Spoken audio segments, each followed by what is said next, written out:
William est toujours coincé sur Lyoko, sous l'influence de Shuji et elle.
Bon, parlons peu, parlons bien, parlons saison 4. La saison 4 a été un véritable soulagement pour la fan que je suis. Visiblement, mon cas n'est pas une généralité. Il faut dire que les mordus de la saison 1, comme moi, ont tout simplement tourné le dos à la série à partir de la saison 2, qui était plus dans le même état d'esprit, et ceux qui ont effectivement regardé la saison 4 sont pour la plupart des gens qui ont découvert la série avec la saison 2. Autant dire que très peu ont été aussi sensibles que je l'ai été à un certain retour aux sources du point de vue des thèmes abordés, des valeurs défendues, du traitement des personnages et des relations. Autant dire que bien des fans tapent sur cette saison 4 que personnellement j'adore, même si elle ne me guérit pas des saisons 2 et 3. Pour autant, beaucoup de fans ont quand même accroché pour la bonne raison que cette saison est très longue et très variée. Par très longue, je veux dire 30 épisodes au lieu de 26, mais mine de rien, on peut mettre pas mal de choses dans 4 épisodes supplémentaires de 20 minutes. La saison 4 a clairement été conçue pour être une dernière saison. Contrairement aux saisons précédentes, contrairement aux saisons 1 et 2, la saison 4 prend des initiatives scénaristiques très surprenantes. En un mot commençant, ils se sont lâchés. Ses détracteurs lui reprochent de ne pas aller assez loin dans le développement du background et dans les révélations. Mais le fait est que ce background, ces révélations, c'est pas si intéressant que ça à exploiter par rapport à ce qui a été effectivement exploité. En effet, des révélations sur le passé d'Aelita, maintenant qu'elle a retrouvé la mémoire, son passé elle le connaît. Jérémy a lu le journal d'Hopper et il le connaît aussi, il l'a probablement raconté aux autres. J'ai compris que le projet Carthage était un programme militaire destiné à bloquer les communications ennemies. Les héros, ils connaissent le passé du supercalculateur, de Lyoko et du projet Carthage. C'est nous qui les connaissons pas. Et est-ce que nous avons vraiment besoin de les connaître? Témoin la façon anodine dont Aelita révèle au détour d'une conversation que Hopper n'est qu'un nom d'emprunt. Mon vrai nom c'est Schaffer. Quand on s'est installé à l'Ermitage, mon père a préféré changer d'identité. Franz c'est son deuxième prénom et Hopper était le nom de ma mère. Aelita Schaffer! C'est la meilleure celle-là! T'étais au courant, Einstein? Oui, mais ça n'a pas d'importance. Et pour cette histoire de projet Carthage, cherchez pas, il s'agissait probablement d'une banale histoire de taxation des routes commerciales. La tension que je perçois est surprenante pour une affaire aussi banale que ce litige commercial. Ça a juste été mis là pour dire qu'il y avait une histoire, mais l'aspect adulte de cette histoire ne touche la démographie périphérique dont nous faisons partie qu'en effet secondaire de l'intention des scénaristes qui était, je pense, de dire que c'était des histoires ennuyeuses et sans intérêt de grandes personnes. En tout état de cause, ça aurait été dommage que cette intrigue secondaire prenne le pas sur l'intrigue principale. Code Lyoko, ça raconte avant tout une histoire dont les héros sont des enfants et essayent de vivre leur vie d'enfant malgré leurs responsabilités. Et ça, la saison 4 a fini par s'en rappeler. Et surtout, elle a fini par se rappeler que si ce sont ces enfants-là qui traitent ce problème-là, c'est parce qu'ils sont les bonnes personnes. Et nos héros recommencent à se conduire en héros et en équipe de héros. Mais si c'est pas le background qui est développé, que se passe-t-il de si délirant dans cette saison 4? Les héros lancent des attaques sur Terre et Xana doit les contrer en entrant des codes dans des tours. Mais commençons par le commencement. À la fin de la saison 3, contraint par une inexplicable faille du retour vers le passé et par le fait que décidément ils s'en sortent pas entre l'école et Xana, les héros décident d'engager William dans l'équipe. Comme l'avait prévu Yumi, William n'est pas fiable et bien qu'il ait tout de même l'excuse de devoir apprendre sur le tas alors que Xana est déjà surpuissant, il fait n'importe quoi sur Lyoko car il se croit dans un jeu vidéo, ce qui, c'est vrai, à sa décharge n'est pas totalement faux. William, faut tirer en vitesse. William, tu m'entends? Eh, c'est pas une méduse qui va me faire peur. Possédé par Xana, il détruit le cœur de Lyoko et tombe dans la mer numérique. Ah, la mer numérique, c'est quoi la mer numérique? On n'en a jamais parlé avant. C'était, dans la saison 1, le principal danger sur Lyoko. C'est-à-dire que, à part pour Aelita, avant qu'elle redevienne complètement humaine et gagne le pouvoir de se battre aussi, si on meurt sur Lyoko, on retourne juste sur Terre via les scanners. Après, si les scanners sont débranchés, on n'est pas dans la merde, mais ça c'est une autre histoire.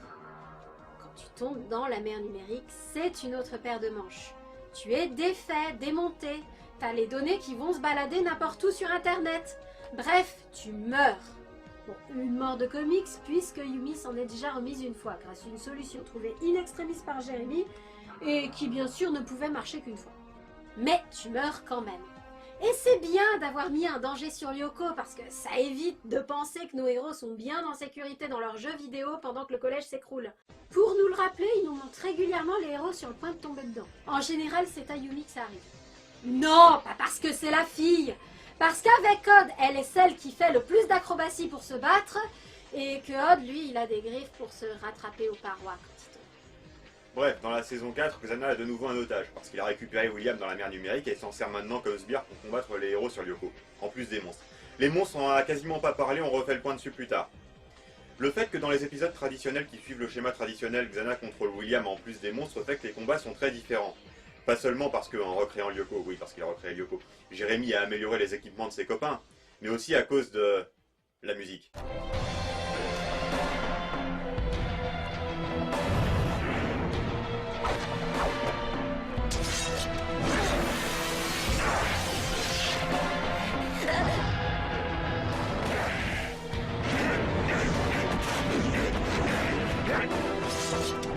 Alors déjà, la saison 4 elle a quelque chose avec la musique. Ils ont créé une dizaine de nouveaux thèmes rien que pour la saison, en plus de reprendre des thèmes très peu utilisés depuis la saison 1, sans compter ceux de la saison 2.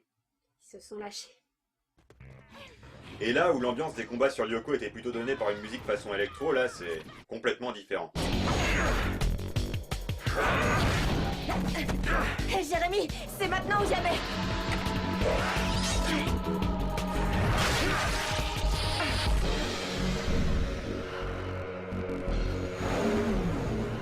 Alors ensuite, ben c'est pas tout ça, mais pour les héros, l'objectif est simple car il est double.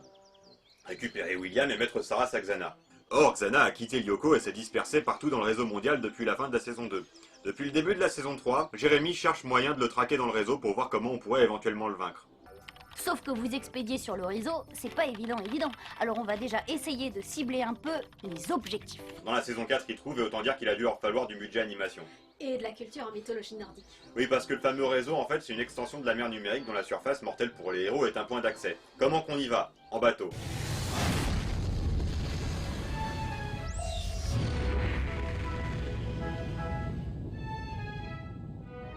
Bon, déjà, ce genre d'innovation graphique et conceptuelle, en général, on l'ose que dans une flic.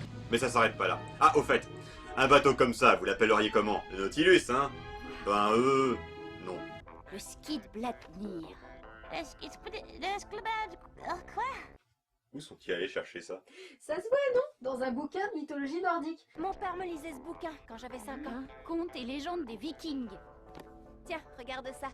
C'était un drakkar magique. Il pouvait naviguer partout, même sur la terre ferme. Et il arrivait toujours à bon port, quel que soit le vent. T'as déjà lu un bouquin de mythologie nordique, toi? Non, mais apparemment, Aelita, si. Et elle y pense en premier, avant même de penser à l'Argo ou l'Arche de Noé. Bref, nos héros partent dans le réseau. Qu'est-ce qui fait Xana dans le réseau?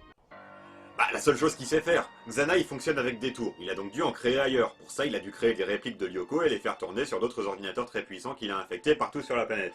Des réplicas de Lyoko. Ah, il a aussi mis des monstres dans la mer numérique. Oui, hein, parce que ça sert à rien d'avoir un sous-marin si c'est pas pour des batailles navales. Les monstres de Xana viennent en 3 générations. Il y a ceux de la saison 1 qui ressemblent à des robots, ceux de la saison 2 qui ont l'air organiques et ceux de la saison 4 qui tiennent dans la mer numérique. Ceux-là sont les plus dangereux car si le ski de Bladnir est détruit ou les capsules des héros trop endommagées, c'est la mort subite. Attends, mais il y a un problème là, parce que si Xana est dans d'autres supercalculateurs maintenant, comment les héros vont faire pour agir sur ces autres supercalculateurs? Parce que je suppose que tous les super ordinateurs du monde ne sont pas à Boulogne-Billancourt. Ouais, parce que malgré la volonté de la version américaine de délocaliser, Code Lyoko, ça se passe à Boulogne-Billancourt. Et aucun des héros n'a l'âge d'avoir le permis de conduire pour se rendre dans une autre ville, enfin il me semble. Bah, dans Mauvaise Conduite, on découvre effectivement qu'ils n'ont pas le permis de conduire. Ouais. Oh, les fanboys. Non, sinon, c'est comme j'ai dit, les héros lancent des attaques sur Terre et Xana doit les contrer en rentrant des codes dans les tours. Dans la saison 2, Jérémy apprend à activer une tour pour lancer une attaque sur Terre, on en a déjà parlé. Xana utilise cette technique depuis la saison 1 pour essayer de tuer les héros à proximité du supercalculateur de l'usine, parce que les tours du supercalculateur de l'usine servent à agir à côté du supercalculateur de l'usine. Donc logiquement, les tours des réplicas, elles servent à agir dans le monde réel, à côté des ordinateurs sur lesquels tournent les réplicas. Le supercalculateur de l'usine est suffisamment puissant pour générer des spectres polymorphes, c'est-à-dire probablement de la poussière ionisée qui prend la forme de quelqu'un ou de quelque chose. Et donc Jérémy active une tour dans un réplica et hop! Et pourquoi on est fringué comme sur Lyoko? Parce que la translation n'est pas une dévirtualisation normale. Ce ne sont pas vraiment vos êtres complets qui sont matérialisés sur Terre, mais... Hé là, Dodo Frankenstein, tu veux dire que c'est pas nous dans notre corps? Si, c'est vous, mais pas dans votre corps, plutôt dans des genres de spectres à l'image de vos corps virtuels. Donc, si je résume, la saison 4 raconte comment William désactive des tours activées par Jérémy pour attaquer Xana, là où il est le plus vulnérable, c'est-à-dire sur Terre. Oui, c'est comme j'ai dit, c'est le miroir inverse de ce qui se passe d'habitude. D'habitude, Xana active une tour et lance une attaque sur Terre. Les héros s'en rendent compte, il y en a qui restent en arrière pour contrer l'attaque sur Terre et protéger les figurants, mais les attaques sont trop fortes pour être contrées de cette façon. D'autres vont sur Lyoko aider Aelita à désactiver la tour, qui parvient naturellement au dernier moment. Au dernier moment!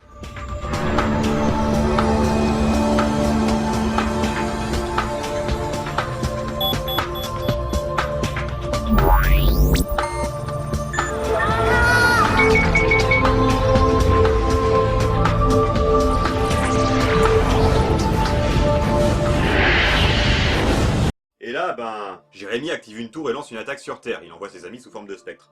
Xana s'en rend compte, alors il utilise les structures qu'il contrôle pour contrer l'attaque sur Terre et protéger son supercalculateur. Mais les attaques sont trop fortes pour être contrées de cette façon. Alors il envoie des monstres pour aider William sur Lyoko à désactiver la tour. Et quand William parvient à désactiver la tour, évidemment c'est au dernier moment. Mais on peut pas rendre justice à ça avec seulement des mots. La mise en scène, le concept, l'animation, la musique, les images, c'est juste énorme. Au bout de plus de 75 épisodes où c'est le schéma standard, c'est juste énorme. Surtout, ce qu'il faut savoir, c'est que là, on sort de 2 saisons où les héros ont été de vrais nazes. Et je parle pas juste en détracteuse des saisons 2 et 3. Ils ont objectivement été de vrais nazes. Ils ont fait des erreurs stratégiques, ils ont essuyé des échecs sérieux et ils ont failli perdre Aelita une fois. Et Franz Hopper est déjà mort 2 fois. Mais c'était un passage à vide. Et il est terminé, là nos héros sont de retour, ils sont vénères, ils sont badass.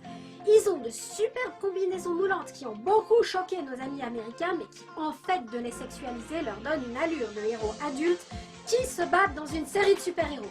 En d'autres termes...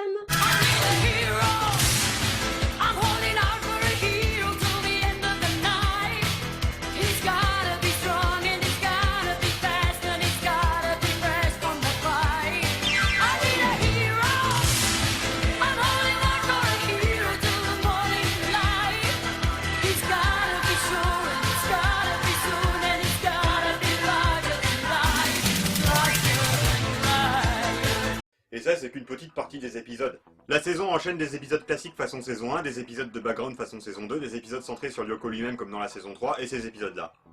Mais surtout, cette saison 4, elle fait un dernier cadeau aux fans, celui de montrer qu'elle a rien oublié. Qu'en dépit de tous ces nouveaux choix scénaristiques, toutes ces circonvolutions par lesquelles est passée l'intrigue au cours de ces 95 épisodes, rien n'a jamais été oublié.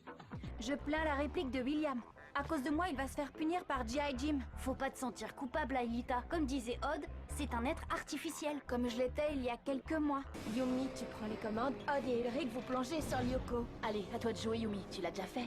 État civil, sécurité sociale, dossier scolaire, c'est dingue. On dirait qu'il a trafiqué tous les papiers d'Aelita. Je savais bien qu'on trouverait quelque chose. Attendez, c'est sûrement les vrais papiers d'Aelita. Il les a scannés pour avoir sa photo. Il en passe pour elle, non? C'est son carnet de santé. Vous ouvrez pas vos cadeaux? Bah non, au Japon on n'ouvre jamais le cadeau en présence de celui qui vous l'a offert. Ça fait longtemps que vous vous battez contre Xana? Un peu plus de 2 ans. Des musiques mortelles au canal fantôme, en passant par de grands échecs et de grandes réussites des héros, bien que fondamentalement les choses aient beaucoup évolué depuis l'ours en plus géant, que des personnages soient apparus, que d'autres aient disparu, enfin quasiment disparus, tous ces événements qui sont une goutte d'eau dans la mer numérique lorsqu'on parle d'un épisode sur 95, tous ces événements ont bien eu lieu, ont un impact sur le présent de la série, présent qui se situe toujours en 2003, alors que la saison 4 est diffusée en 2007. Si je peux me permettre, monsieur le proviseur, sur cette photo, Aelita semble avoir 12 ou 13 ans. Oui, et alors? Vous avez dit que Franz Hopper était professeur à Kadik il y a 9 ans. Si c'est bien Aelita sur cette photo, elle devra avoir 22 ans aujourd'hui et non 13. Mais comme vous pouvez le constater, Aelita a bien 13 ans et non 22. Donc ce n'est pas elle sur la photo. C'est vraiment très inhabituel pour une série de ce genre, et ça n'en est que plus agréable. C'est QFD. Et dans la saison 5, les héros veulent une tablette. On n'en parlera pas. Mais bon, il y a des choses qui ont été oubliées, n'est-ce pas? Tu veux dire à part l'épisode routine? Et un certain élément de piège.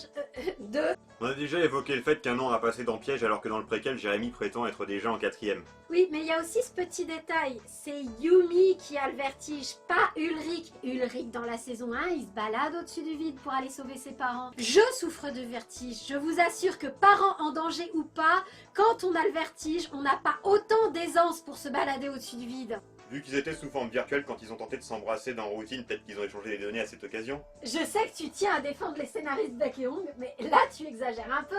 Il faudrait savoir, ça s'est passé Routine, oui ou non? Ça, c'est pas important. C'est pas important, mais voilà l'occasion de vous révéler comment se résout cet intolérable suspense de comment Ulrich et Yumi, après qu'on les ait fait sortir ensemble, oublier qu'ils sortaient ensemble, oublier qu'ils avaient oublié qu'ils sortaient ensemble et rompre, oublier qu'ils avaient oublié qu'ils sortaient ensemble et rompus, et recommencer à se tourner autour comme si de rien n'était, vont enfin réussir à sortir ensemble? Et la réponse est... Ils ne le font pas! Ouais!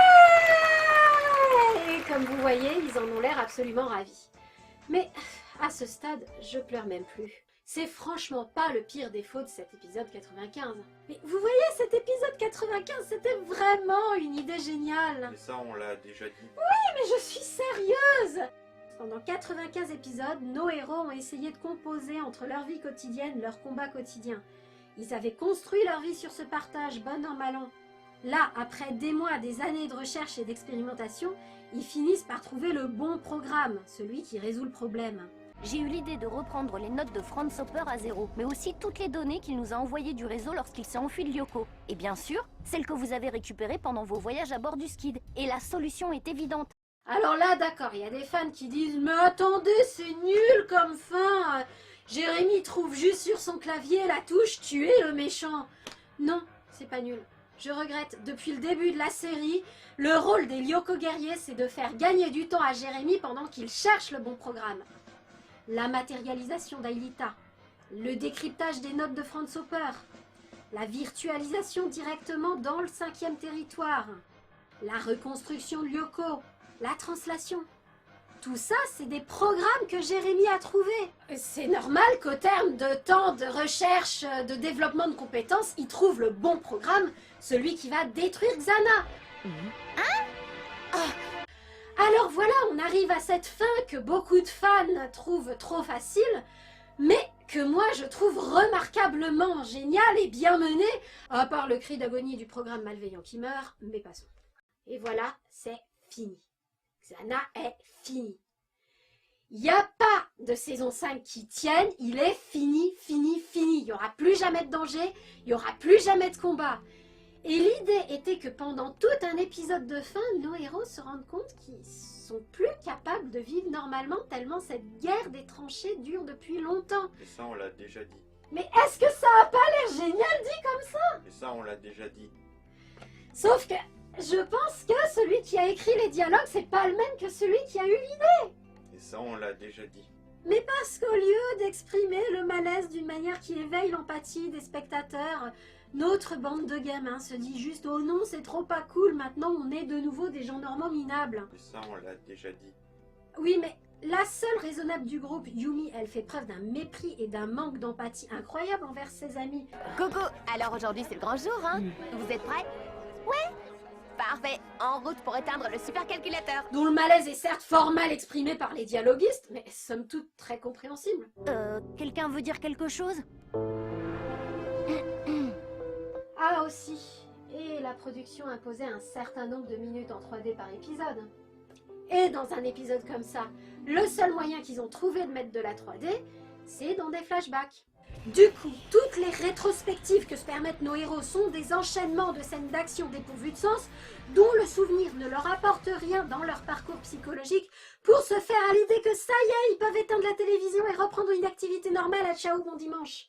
Il n'empêche que dans un dernier sursaut de bon sens, les dernières secondes de l'épisode valent tout l'or du monde, Mais ça, on l'a déjà dit. et rappellent des choses simples par lesquelles nous aimerions conclure. C'est que...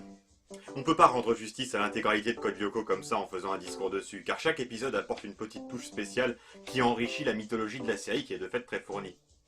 Les subtilités du scénario sont complexes et les rebondissements sont nombreux. Le drame est morcelé d'une façon qui fait que seul quelqu'un qui a en tête un grand nombre d'épisodes arrive à le saisir dans son intégralité.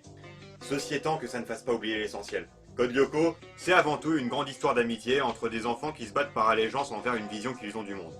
C'est l'histoire d'un groupe de personnages atypiques qui vivent ensemble au milieu d'autres enfants de leur âge moins atypiques et d'adultes qui cherchent à les protéger d'un mal qu'ils ne perçoivent que fugitivement et toujours provisoirement.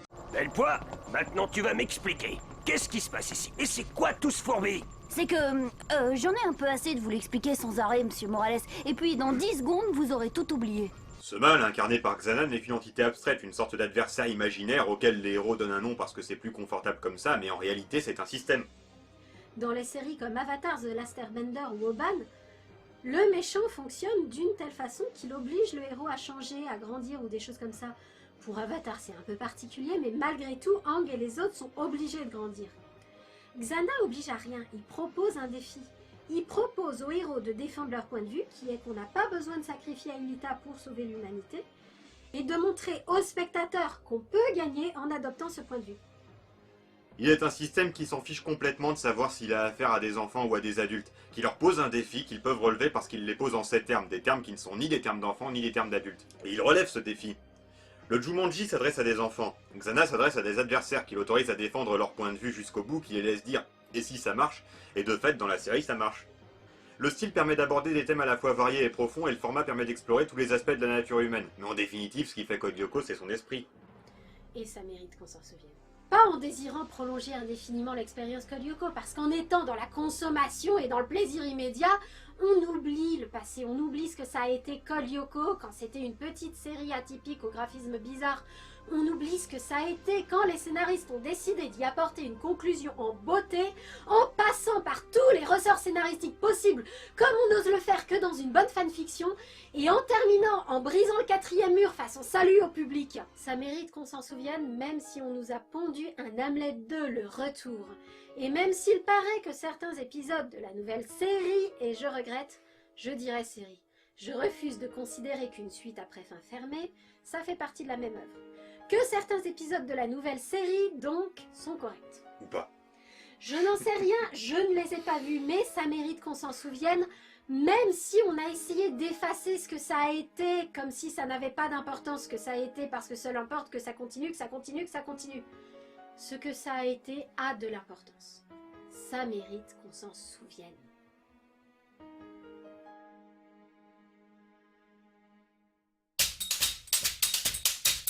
Bah, je passais juste faire coucou.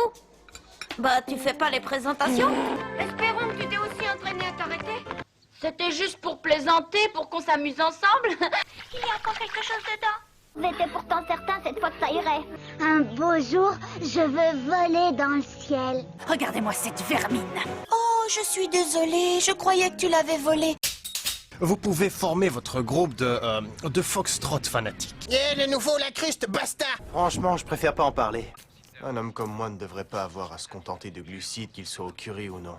Ah, où est-ce qu'il a vu un gamin, lui? Je vais au lycée, moi je suis plus un gamin. Mon nom est Zeta. J'ai été construit comme une machine de destruction.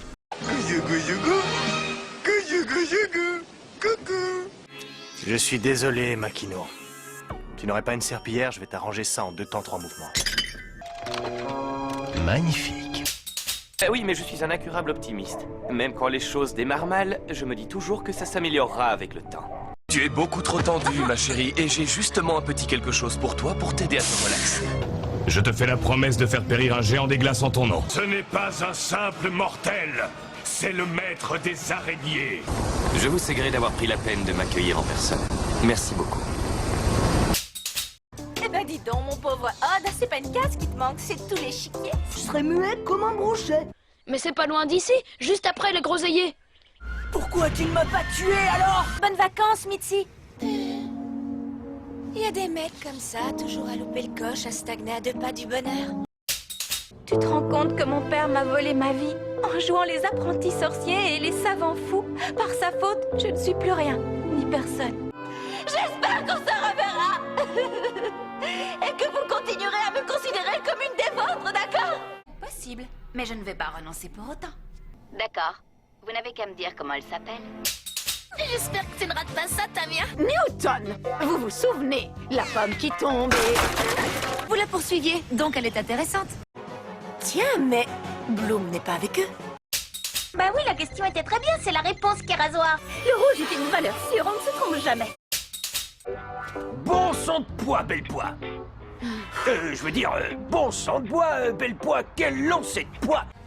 Écoute, Yumi, c'est une dispute d'adultes, chérie. Ça doit se régler entre ta mère et moi. Mais vous savez qu'à peine âgé de 2 ans, il a réussi à démonter entièrement la chaîne IFI de son oncle. Je vous dis que ce garçon n'est pas mon fils. Ok, j'ai compris. Il ne s'appellerait pas Aelita, ton ordinateur. Hein? Je ne sais pas qui vous êtes, mademoiselle, mais vous vous trompez. Ma fête, c'était le mois dernier.